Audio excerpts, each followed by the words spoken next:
Guys welcome to my channel. நான் உங்கள் யுவராஜ். நீங்கள் பார்த்து கொண்டிருப்பது யூ சீரியஸ் யுவராஜ். அனைவருக்கும் இனிய காலை வணக்கம்.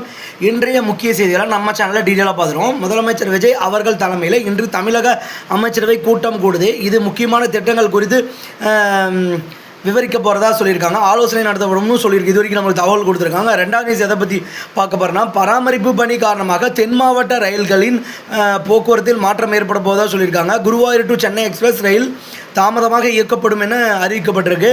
திருப்பதியில் 15 மணி நேரம் காத்திருந்து பக்தர்கள் சாமி தரிசனம். இது எப்பயும் நடக்கிறது தான். திருப்பதியில் நேற்று முன்தினம் ரூபாய் 4.16 கோடி உண்டியல் காணிக்கை வசூலானது. ஒரு நாளைக்கு 4 கோடி 5 கோடின்னு வசூலாகிற ஒரே கோயில் திருப்பதி கோயில் மட்டும்தான். ரொம்ப ஒரு சிறப்பான கோயில். ஒரு வாட்டியாச்சும் போய் பார்க்கணும். ஒரு வாட்டி போயிருக்கேன். அது சின்ன வயசு, விவரம் தெரியாத வயசு. இன்னொரு வாட்டி போகணுன்னு ஆசை. சென்னை தண்ணீர் தொட்டிக்குள் விழுந்து 2 வயது குழந்தை பலி. தண்ணீர் தொட்டியில் தவறி விழுந்து மூச்சு திணறி இறந்து இருக்கலாம் என தெரிகிறது. எவ்வளோ ஒரு கொடூரமான செயல்கள் குழந்தைங்களுக்கு எதிராக நடக்குது.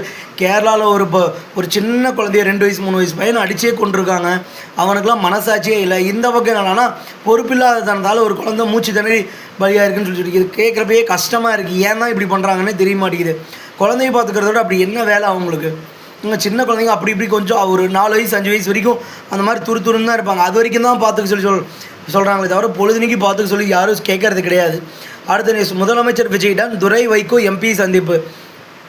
இவர் வேறு அடிக்கடி விஜயை பற்றி பேசுகிறதும் விஜய் போய் சந்திக்கிறதும் மிகப்பெரிய ஒரு பொறுப்புக்கு எதிர்பார்த்துருப்பாருன்னு நினைக்கிறேன். முதலமைச்சர் விஜய் இல்லத்தில் மதிமுக முதன்மை செயலாளர் துரை வைகோ எம்பி நேற்று திடீரென சந்தித்து பேசினார். இப்போ கடந்த ஒரு 2-3 நாளாகவே துரை வைகோ விஜய் பார்க்கறது இந்த மாதிரியான செய்திகள் அதிகமாக வந்துகிட்டே இருக்குது. ஓகே, இனிமேல் அடுத்த இது பார்ப்போம். 4 கால்களுடன் விற்பனைக்கு வந்த கோழி. ஆர்வமுடன் பார்த்து சென்ற பொதுமக்கள் கோழியை விற்பனை செய்ய போவதில்லை என்று கடை உரிமையாளர் தெரிவித்தார். இதுக்காக ஒரு கண்காட்சி வச்சாலே 4 கால்கள் இருக்க கோழியின் கண்காட்சி வச்சாலே அவன் மிகப்பெரிய அளவில் சம்பாரிச்சிருவான். அதனால தான் அவன் இப்போ மவுஸ் பார்த்துட்டு விற்கிறதில்ல. +2 விடைத்தாள் நகலை இன்று முதல் பதிவிறக்கம் செய்யலாம். அரசு தேர்வுகள் இயக்ககம் அறிவிப்பு. உயிரியல் பாடத்துக்கு ரூபாய் 305 பிற பாடங்களுக்கு ரூபாய் 205 கட்டணமாக செலுத்தப்படும். தூத்துக்குடி இறைச்சி கடைக்காரரை அறிவாளால் வெட்டி வழிப்பறியில் ஈடுபட்ட 3 பேரை போலீசார் தேடி வருகின்றனர்.